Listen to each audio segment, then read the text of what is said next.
Pembahasan di malam hari ini kita akan membahas 5 peristiwa hidup setelah kematian. 5 peristiwa hidup setelah kematian. Dan semua tertuang dalam satu surat di dalam Al-Quranul Karim, surah Al-Baqarah. Jadi kita akan membahas 5 peristiwa hidup setelah kematian di dalam surah Al-Baqarah. Pertama, surah Al-Baqarah ayat 55 sampai 56. Ayat 55 sampai 56. Allah Subhanahu wa taala berfirman, "Wa idz qultum ya Musa lan nu'mina laka hatta narallaha jahra fa akhadhatkumus sa'iqatu wa antum tanzurun thumma ba'atsnakum min ba'di mautikum la'allakum tashkurun." Allah Subhanahu wa taala berfirman, dan ingatlah ketika kalian berkata, wahai Musa, kami tidak akan beriman kepadamu sampai kami melihat Allah terang-terangan. Maka datanglah halilintar menyambar kalian, dan engkau melihat halilintar itu. Kemudian halilintar itu membunuh semua orang. Summa ba'atsnakum min ba'di mautikum, tetapi setelah itu kami bangkitkan kembali kalian setelah kematian kalian. La'allakum tashkurun, agar kalian bersyukur. Bagaimana kisahnya? 2 ayat dalam surah Al-Baqarah 55 dan 56. Begini ikhwan. Coba perhatikan, jangan ribut. Jadi ketika Nabi Musa alaihi salatu wassalam menghukum Bani Israel gara-gara mereka menyembah patung anak sapi yang dibuat oleh Samiri. Jadi ada orang namanya Samiri, munafiknya Bani Israel, membuat patung anak sapi dari emas. Lah Samiri ini memiliki tanah bekas pijakan kaki kuda Jibril. Jadi ketika Samiri melihat Jibril sedang berjalan bersama Nabi Musa saat Fir'aun ditenggelamkan, maka Samiri melihat pijakan kaki kuda itu, kemudian bekas pijakannya, tanahnya diambil. Kemudian setelah itu, karena Samiri mengutip emas-emas yang dibuang Bani Israel, karena itu emas-emas harta rampasan dari orang-orangnya Fir'aun di Mesir, maka mereka buang karena tidak boleh dibawa. Tetapi oleh Samiri dikutip emas itu, kemudian dicetak jadi patung sapi dari emas. Setelah dicetak jadi patung sapi, tanah bekas pijakan kaki kuda Jibril itu disiramkan ke dalam patung anak sapi itu. Tiba-tiba bersuara. Lahu khuar, dalam Quran disebutkan, tiba-tiba suara keluar dari patung anak sapi itu. Di mana suara sapi? Oh, ya. Ma'asyiral muslimin yang dimuliakan Allah Subhanahu wa taala. Lah ketika itu Nabi Musa sedang meninggalkan Bani Israel selama 40 malam untuk mengambil Taurat.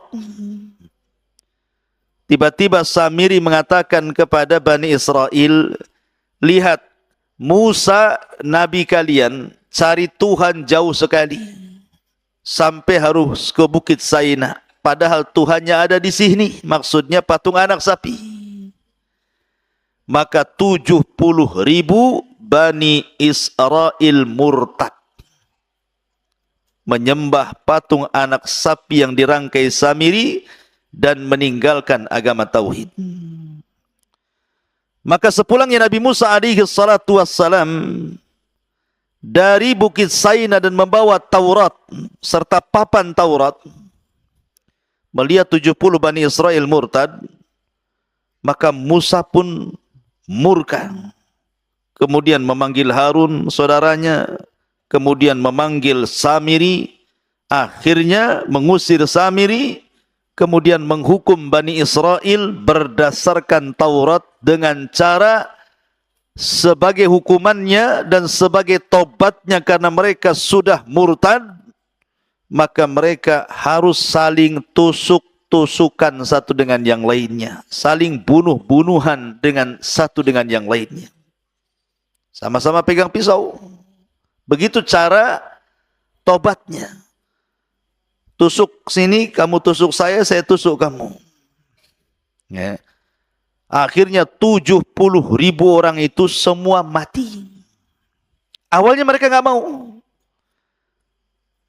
karena tobatnya harus saling bunuh-membunuh. Awalnya mereka nggak mau. Karena mereka nggak mau, maka mereka diancam dengan bukit Tur yang diangkat di atas kepala mereka. Wa rafa'na fawqakumut tur khudhu ma atainakum biquwwah. Maka Allah angkat bukit Tur di atas kepala mereka. Mau tobat atau mau dibanting bukit Tur ini? Tobat mati, tak tobat mati. Ya kan?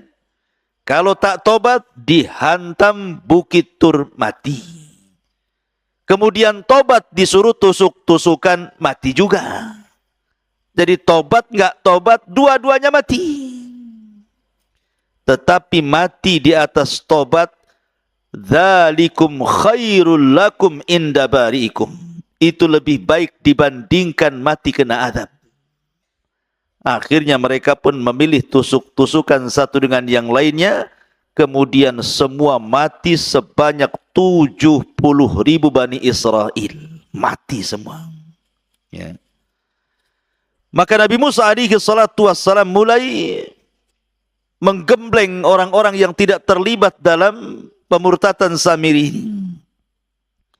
Kemudian Nabi Musa ingin membawa mereka supaya meyakinkan bahwa dia bisa bicara dengan Allah. Maka diajaklah beberapa orang pilihan menuju Bukit Tur Sina. Ada yang mengatakan 6 orang, ada yang mengatakan 12 orang, wallahu alam.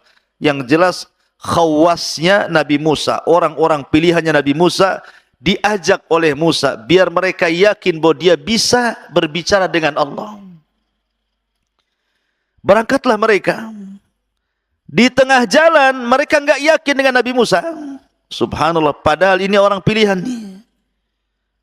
Mereka nggak yakin dengan Nabi Musa, bahkan mengancam dan mengatakan, wa id kultum ya Musa lan nu'mina laka hatta narallaha jahra.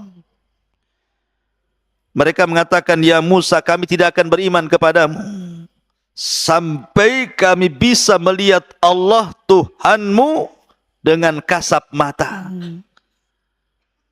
Kata-kata lan nu'mina, kami tidak beriman, maksudnya tidak beriman kepada kenabianmu, atau tidak beriman bahwa engkau itu bisa bicara dengan Tuhanmu. Sampai kami bisa melihat Tuhanmu seperti apa, baru saya yakin. Itulah Bani Israel. Su'ul adab, buruk akhlaknya kepada nabinya. Maka ketika mereka kemudian ngomong seperti itu saja, tiba-tiba karena ucapannya lancang, ikhwan, itu ucapan lancang sekali kepada nabinya.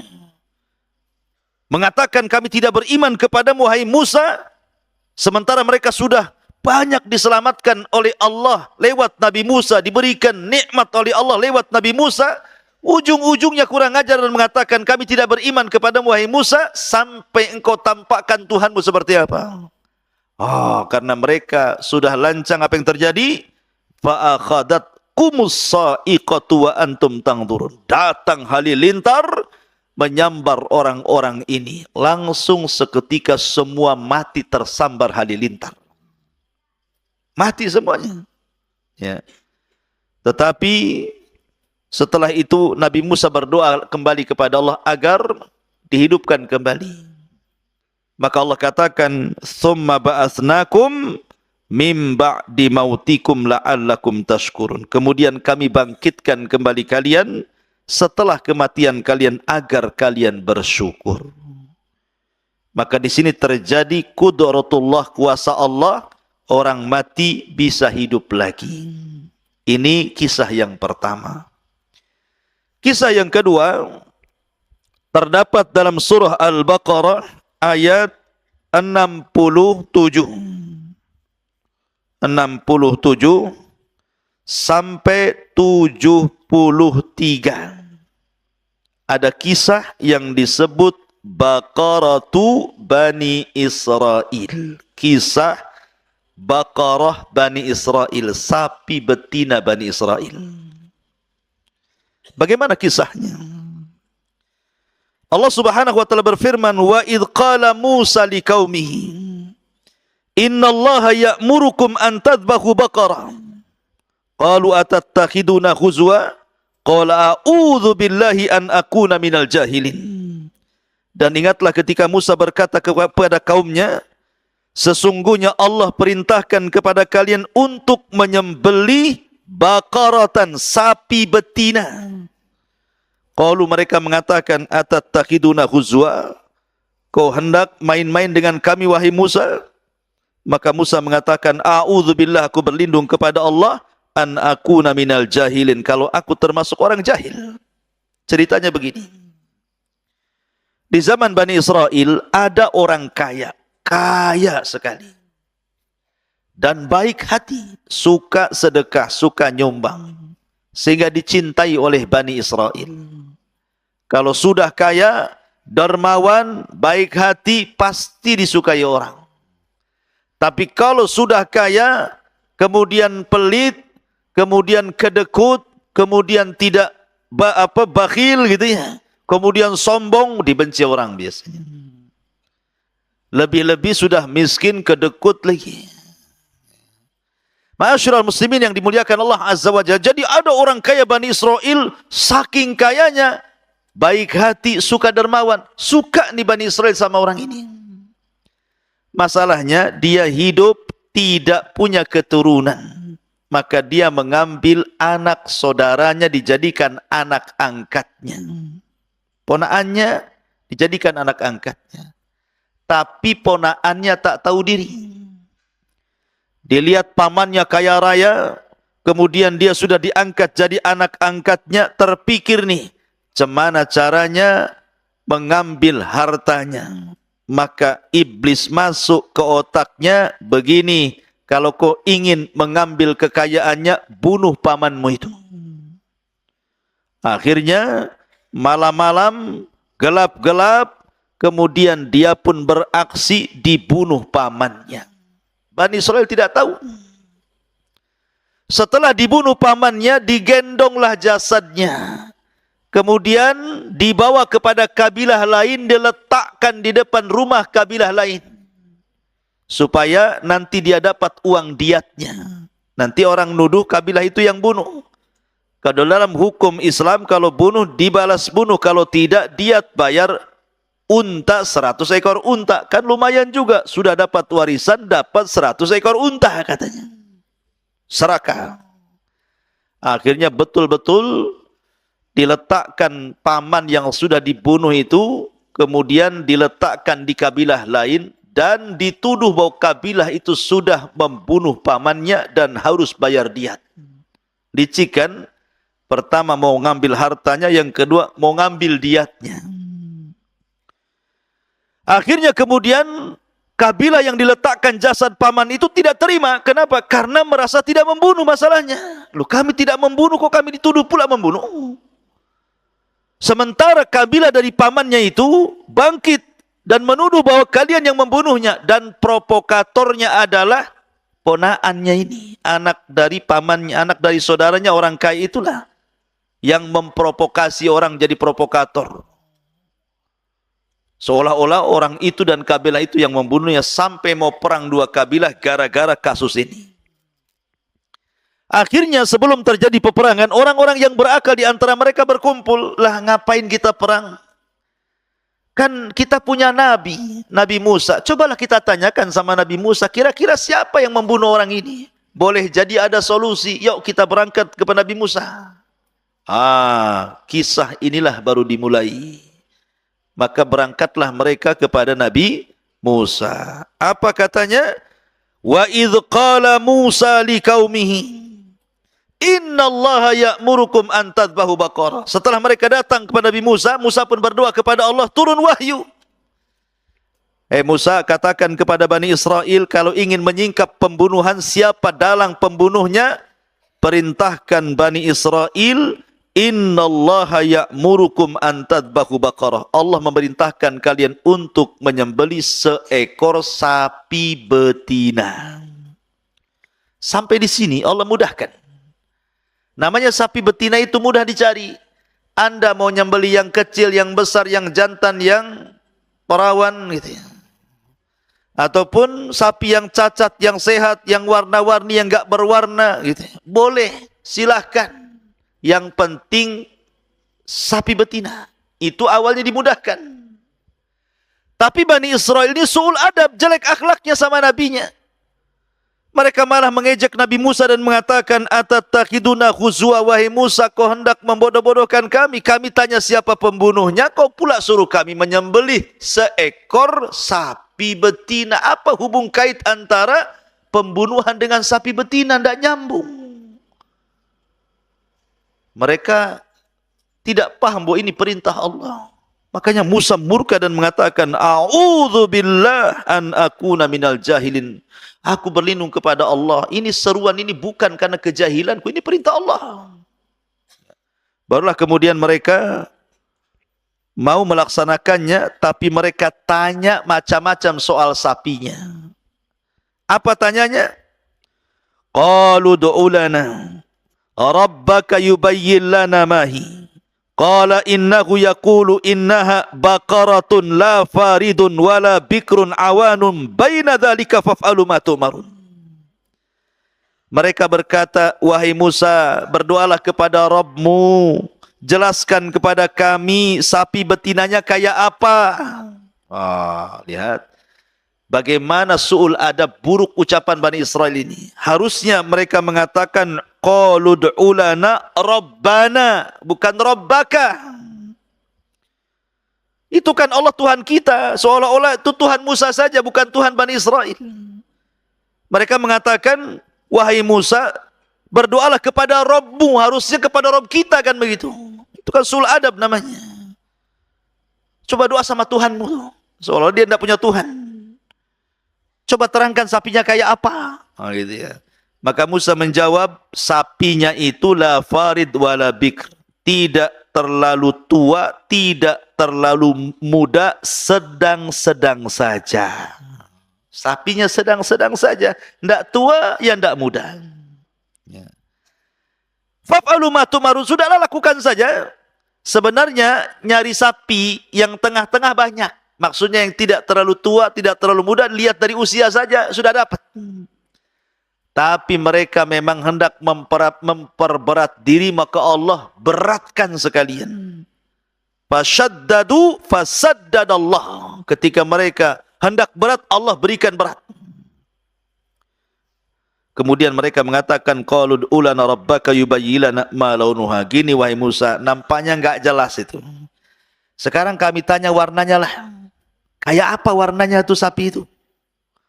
Maka Musa mengatakan, warna sapinya, qala innahu yaqul innaha baqaratun safra faqi'un launuha tasurrun nadhirin. Sapi betinanya warnanya kuning tua, artinya kuning pekat, enggak ada warna lain. Kan sulit ikhwan cari Sapi betina warna kuning pekat, kuning tua, kecuali sapinya dipilok. Kan? Susah warnanya, mau nyari di mana? Ya, warna sapi kayak gini nih. Cukup? Tidak. Faqi'ul launuha tasurrun nadhirin. Di mana kuning itu tidak ada warna lain kecuali kuning, dan kalau orang melihatnya langsung suka. Karena tidak semua orang suka sapi kan, tapi khusus sapi ini kalau orang melihat langsung senang. Wah, makin sulit lagi. Dasar degil Bani Israel masih dibilang nggak jelas. Gimana nggak jelas? Usianya yang tidak terlalu muda dibilang nggak jelas. Tanya warna, sudah jelas cari yang kuning pekat, tidak ada warna lain, dibilang nggak jelas. Tanya lagi. Qalu ud'ulana rabbaka yubayyin lana mahi innal baqara tashabaha alaina. Wa inna insyaallah la muhtadun. Maka mereka mengatakan, wahai Musa, tolonglah berdoa lagi, jelaskan sejelas-jelasnya. Sapi yang mau kami sembelih itu nampaknya masih samar.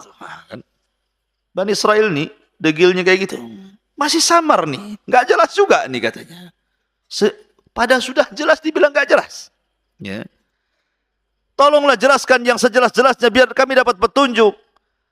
Oke, kata Nabi Musa. Musa berdoa kepada Allah kemudian mengatakan, qala innahu yaqul innaha baqar la dhalulun tuthirul arda wa la taskil hartha musallamatu la syiyata fiha qalul ana ji'ta bil haqq fadhabahuha wa ma kadu yaf'alun. Kemudian dan Musa menjawab, sapi itu adalah sapi betina yang belum pernah dipakai untuk membajak tanah, tidak pula untuk mengairi tanaman, sehat dan tanpa belang.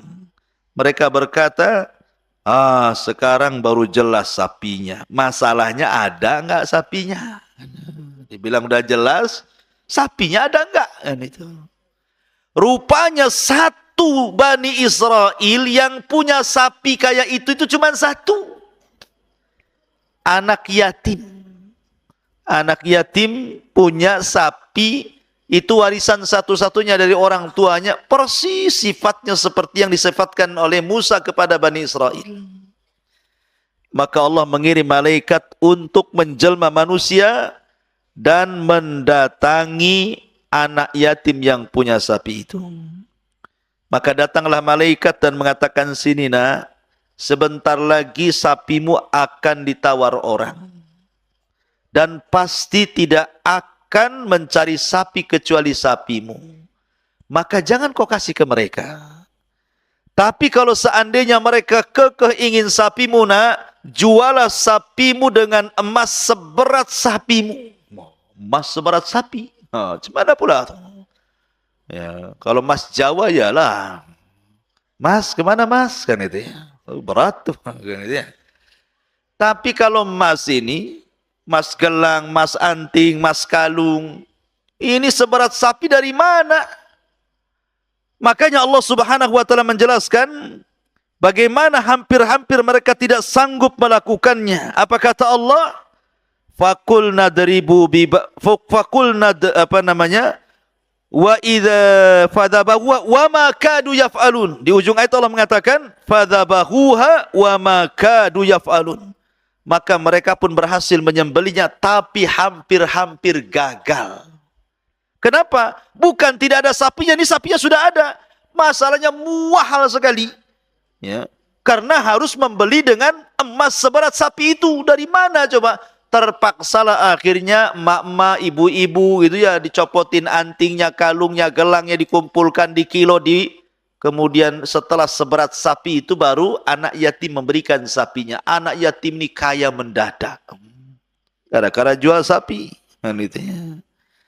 Ma'asyiral muslimin yang dimuliakan Allah Azza wa Jalla. Setelah kemudian dapat sapi, apa yang terjadi?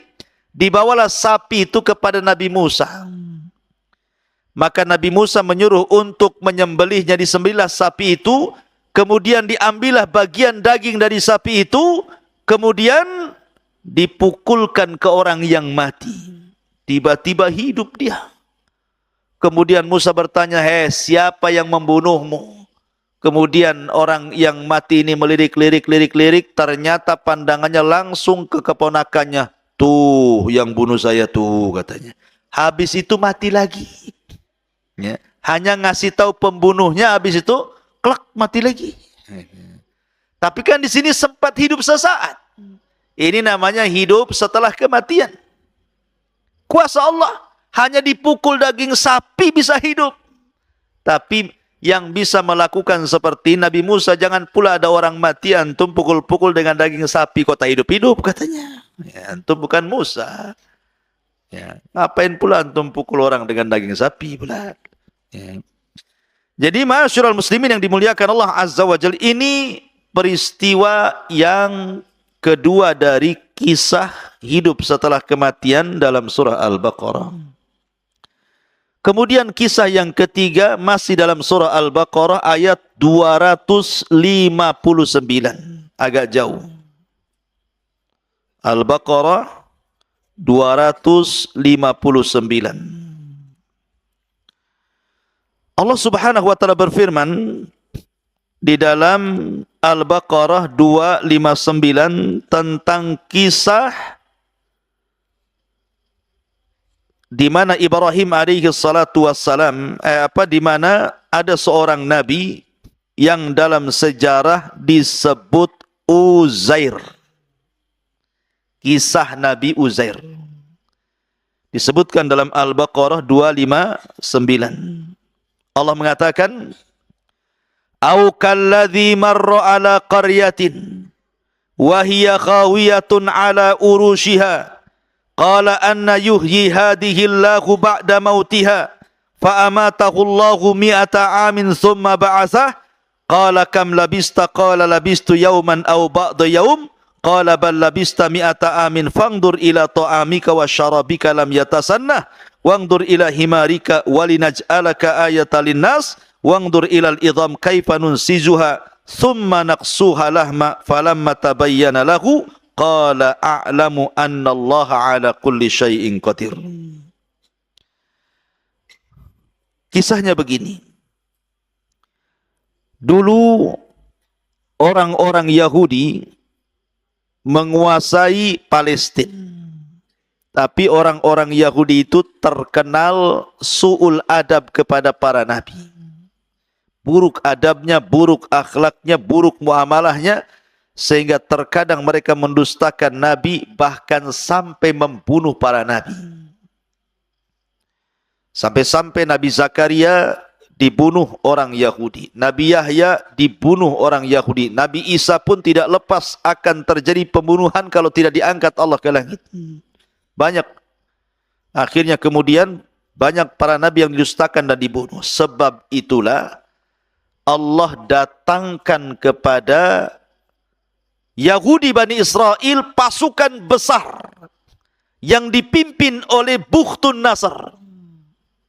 Ada orang namanya Bukhtun Nasr, penguasa Babil Irak. Membawa pasukan besar, kemudian menyerang Palestina dan dihancurkan serata-ratanya bangunannya itu. Diratakan dengan tanah. Orangnya dibantai. Perempuannya kemudian jadi budak. Yang lainnya pergi tunggang langgang ketakutan. Dan banyak orang dibantai di Palestina oleh pasukan Bukhtun Nasr yang datang dari Babil Irak. Akhirnya orang-orang Yahudi pun terancam. Kenapa? Karena kalah, Palestina dihancurkan oleh Bukhtun Nasr. Karena padahal sebelumnya mereka sudah baru saja membunuh Nabi Yahya dan Zakaria. Tiba-tiba mereka diserang oleh kerajaan Babil, dipimpin Bukhtun Nasr, kotanya hancur sehancur-hancurnya, perempuannya diperbudak, laki-lakinya dibantai, akhirnya yang lainnya lari tunggang langgang gak karu-karuan. Akhirnya kota itu hancur lebur. Kemudian Bukhtun Nasr pulang ke Irak membawa harta rampasan perang dan tawanan-tawanan perang. Kemudian tiba-tiba kota itu sudah hancur. Tidak berpenghuni lagi, kota mati. Tiba-tiba ada seorang nabi lewat. Namanya Uzair alaihi salam. Di sini cerita dimulai. au kalladzi marra ala qaryatin wa hiya khawiyatun ala urushiha. Atau seperti orang yang melewati sebuah negeri yang bangunan-bangunannya telah roboh hingga menutupi reruntuhan atap-atapnya. Jadi Nabi Uzair ini melihat Palestina yang tadinya megah, rame, sekarang sudah roboh. Nggak ada orang, bangunannya rusak. Ya. Maka Uzair pun berpikir, kemudian termenung dan mengatakan, anna yuhyi hadihillahu ba'da mautiha, kata Uzair. Mungkinkah Allah Subhanahu wa taala kembali menghidupkan kota setelah kematiannya? Uzair bukan mengingkari kuasa Allah, tidak. Seperti kita lah sekarang itu melihat Suriah, perang Suriah yang tadinya kota yang sangat indah, setelah terjadi perang bom sana sini akhirnya banyak yang rusak. Tentu kita berpikir kapan Suriah seperti dulu. Nah, gitu ya. Mungkin gak dia bangkit lagi? Nah, Uzair mengatakan seperti itu ketika melihat Palestina hancur, dihancurkan Bukhtun Nasr. Uzair ini berpikir, barusan kemarin saya lewat kota ini, indah, penuh dengan orang, bangunannya tinggi-tinggi, kok sekarang sudah roboh rata dengan tanah, tidak ada orang pun. Mungkin gak Allah mengembalikan kota ini seperti semula? Nah, itu dalam hati Uzair berpikir seperti itu. Akhirnya karena sudah panas duhur, Uzair pun mencari tempat istirahat. Masuklah dia ke dalam gua kecil. Kemudian dia pun menyandarkan, merebahkan badannya. Tiba-tiba tidur dan tidak bangun-bangun. Sampai 1 abad. 1 abad berapa? 100 tahun. Tidur 100 tahun, ikhwan. Antum aja tidur 2 hari itu udah malas luar biasa ya. 100 tahun tidur. Puas enggak tuh tidur 100 tahun tuh? Antum enggak puas lah.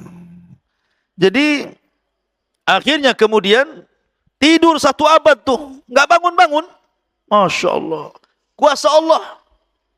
Lah Uzair ini membawa perbekalan makanan. Di makanan itu ada roti gitu ya. Lah ketika itu kan Uzair sedang buat roti itu. Jadi sedang ngadon roti dengan dikasih asir, dikasih jus gitu ya, dicampur biar lembut rotinya. Ditaruh di panci gitu. Kemudian keledainya diikat di samping gua, kemudian sambil nunggu makanan itu dia tidur. Rupanya ndak terasa 1 abad dia baru bangun. Apa yang terjadi dengan makanannya dan apa pula yang terjadi dengan keledainya? Disinilah kuasa Allahnya. Maka Allah Subhanahu wa taala kemudian bangunkan Uzair setelah fa'amatahullahu mi'ata amin. Setelah Allah buat Uzair itu diwafatkan, maksudnya ditidurkan selama 100 tahun 1 abad. Tsumma ba'atsah, tiba-tiba Allah bangunkan. Diutusnya malaikat suruh bangunkan, bangunkan Uzair tuh udah lama, udah 100 tahun tuh dia tidur tuh. Akhirnya pun dibangunkan sama malaikat, ditanya sama malaikat. Kam labista, berapa lama kau sudah tinggal di sini Uzair? Kata Uzair, labistu yauman au ba'da yaum. Dia kaget, oh boleh jadi saya baru tidur 1 hari atau mungkin setengah hari katanya. Karena dia tidurnya ketika ditidurkan duhur, ketika dibangunkan asar. Disangkanya tidur dari duhur ke asar. Padahal sudah 1 abad dia tidur. Ya. Akhirnya kemudian dijelaskanlah sama malaikat ini. Malaikat ini mengatakan, ya Uzair, bal labista mi'ata amin. Engkau sudah 100 tahun loh. Bukan 1 hari setengah hari. 100 tahun. Kau tidur tuh. Fangdur ila ta'amika wa syarabika lam yatasanna. Lihat makanan yang dulu kau buat, kau adon dengan asir, dengan khubaz itu. Roti dan jus itu. Tidak berubah. 100 tahun tidak berubah. Mukjizat. Antum saja kalau buat susu, taruh di gelas, kemudian dibiarkan di lemari, bulan depan baru diminum. Kalau dipastikan mencret, pasti mencret. Berubah kan? Buat susu hari ini, bulan depan diminumnya. Apa enggak mencret? Berubah. Ya. Ini tidak berubah ini. Padahal sudah 1 abad makanannya nggak berubah. Begitu-gitu aja makanannya itu. Yang masalahnya bukan makanannya, keledainya nggak ada. Makanannya tidak berubah, keledainya tidak ada. Yang dilihat banyak tulang berserak-serak di situ. Jadi dia heran. Ini makanannya ada, tapi keledai saya tak ada. Jadi kan disangkanya tidur sebentar masalahnya. Lain kalau makanannya sekalian nggak ada. Ini makannya nggak berubah lam yatasanna. Tidak berubah sama sekali. Tapi kok keledainya nggak ada. Tapi kok banyak tulang di bawah ini. Akhirnya kemudian Allah Subhanahu wa taala berfirman, "Fangdur ila ta'amika wa syarabika lam yatasanna." Lihat makananmu, minuman enggak berubah kan? Tapi wangdur ila himarik, lihat sekarang keledaimu. Walinaj'alaka ayatan linnas. Kami akan jadikan keledai itu tanda kuasa Allah bagi manusia. Wangdur ilal idhami kaifa nunsijuha thumma naqsuha lahma. Lihat bagaimana tulang akan dibalut kembali dengan daging dan akan hidup lagi. Tiba-tiba Allah Subhanahu wa taala menghidupkan keledai di hadapan Uzair. Tiba-tiba tulangnya pada bergerak, kemudian mendekat, kemudian menyambung satu demi satu. Tulang itu keluar semua, bergerak sendiri, kemudian saling menyambung, jadilah kerangka keledai. Ini tulangnya. Setelah tulangnya terangkai, tiba-tiba Allah Subhanahu wa taala mengirim daging-daging yang melesat dari mana-mana, nempel di tulang-tulang itu. Kemudian dibungkus lagi dengan kulitnya, jadilah keledai Uzair hidup lagi, ditiupkan ruh, tiba-tiba berteriak seolah-olah kiamat dibangkitkan. Uzair hanya mangap aja. Kok bisa? Ini kuasa Allah Azza wa Jalla. Kenapa? Uzair bingung, ini ada apa ini? Kok bisa keledainya tiba-tiba tulangnya terangkai sendiri, daging yang tak datang dari mana nempel lagi, kemudian dibungkus kulit lagi, tiba-tiba ditiupkan ruh dan berteriak keledainya Uzair seolah-olah kiamat dibangkitkan. Maksudnya begini, bagaimana Allah menghidupkan dari kematian keledai ini supaya jadi peringatan bahwa tidak ada yang mustahil bagi Allah. Karena Uzair kan 100 tahun sebelumnya mengatakan mungkin nggak kota ini hidup lagi. Ternyata setelah diwafatkan atau ditidurkan 100 tahun, kemudian Allah memberikan contoh dia bisa menghidupkan keledai setelah kematiannya, apalagi hanya menghidupkan kota itu kecil, gampang bagi Allah. Tiba-tiba kemudian dia keluar, bawa keledainya, bawa makanannya. Tadinya kota yang hancur, lebur, berantakan, rupanya kota itu sudah kembali ramai. Kembali bangunannya megah-megah, kembali ekonominya jalan lagi. Pokoknya Uzair senang karena Allah sudah mengembalikan kota itu sebagaimana sebelumnya. Maka Uzair pun pulang. Dia kan sudah 100 tahun ngilang masalahnya. Tapi dia masih ingat rumahnya. Ketika sampai di rumahnya, bingung. Karena di rumahnya hanya ada nenek tua buta yang sedang duduk depan rumahnya. Kemudian Uzair mengatakan, benar enggak ini rumahnya Uzair, Nek? Kata nenek itu, benar ini rumahnya Uzair. Saya Uzair, Nek. Hah? Kau Uzair? Ah, jangan bohong. Uzair sudah hilang 100 tahun. Ngaku-ngaku Uzair pula kau, katanya. Nah, itu bahasa Medannya ya. Akhirnya Uzair mengatakan, saya Uzair, Nek. Ah, enggak benar kau ini, katanya. Kalau kau Uzair, kata nenek itu, Uzair itu seorang nabi. Doanya mustajab. Dia bisa berdoa. Kalau memang kau Uzair, doakan aku supaya sembuh mataku. Maka Uzair pun kemudian ngangkat kedua tangannya berdoa kepada Allah. Kemudian diusaplah mata nenek itu. Tiba-tiba dia melihat rupanya nenek itu adalah budaknya Uzair, pembantunya Uzair. Dulu lebih muda, sekarang lebih tua. Karena Uzair tidak berubah. Walaupun sudah 100 tahun lewat. Tetap segitu saja mukanya. Sementara pembantunya yang lebih muda sekarang lebih tua. Jadi nenek-nenek. Sementara dia masih bujangan. Masih muda gitu ya. Akhirnya pas kemudian nenek itu melihat Uzair. Ternyata majikannya betul Uzair. Hanta Uzair, kau Uzair katanya kan. Wah, barulah dia teriak-teriak, Uzair masih hidup, Uzair masih hidup. Akhirnya kemudian ketemulah dengan salah satu putra Uzair. Uzair putranya nggak percaya, putranya udah tua juga, bapaknya masih muda gitu ya. Karena yang 100 tahun nggak dihitung masalahnya. Kalau kau adalah bapakku katanya, bapakku itu pernah menyembunyikan Taurat sebelum Bukhtun Nasr menghancurkan Palestina. Sekarang di mana Taurat itu? Akhirnya kemudian Uzair pun mencari-cari Taurat, rupanya setelah ditunjukkan tempat Taurat disembunyikan, Taurat itu sudah hancur kena puing-puing, apalagi sudah 100 tahun. Akhirnya Allah Subhanahu wa taala anugerahkan kepada Uzair ingatan mampu menghafal Taurat yang tidak dimiliki kepada Nabi Musa. Sehingga dia bacakan Taurat lewat hafalannya. Sejak itulah orang Yahudi menganggap Uzair itu anak Tuhan. Wa qalatil Yahud Uzair ibnullah wa qalatin Nasara al-Masih ibnullah. Orang Yahudi mengatakan Uzair itu anak Allah. Ini peristiwa yang ketiga. Kemudian peristiwa yang keempat, Allah Subhanahu wa taala juga menceritakan hal yang sama tentang kisah Nabi Ibrahim ayat setelahnya. Langsung setelah kisah Uzair, langsung ayat 260-nya diceritakan. Wa idh qala Ibrahimu rabbi arini kaifa tuhyil mauta.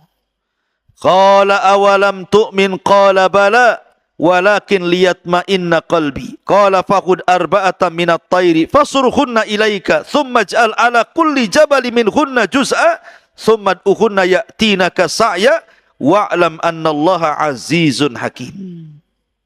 Dan ingatlah ketika Ibrahim berkata, ya Tuhanku, perlihatkanlah kepadaku bagaimana engkau menghidupkan orang mati. Allah berfirman, belum percayakah engkau wahai Ibrahim? Maka Ibrahim menjawab, aku percaya Rabb, tetapi agar hatiku tenang. Maka Allah berfirman, kalau begitu ambillah 4 ekor burung. Ada yang mengatakan 4 ekor burung itu 1 ayam, 1 entok, 1 burung, 1 apa ya tafsirannya gitu. Yang jelas dia jenis burung. Kemudian cincanglah 4 burung itu. Kemudian letakkan di masing-masing bukit 1 bagian. Kemudian panggillah mereka.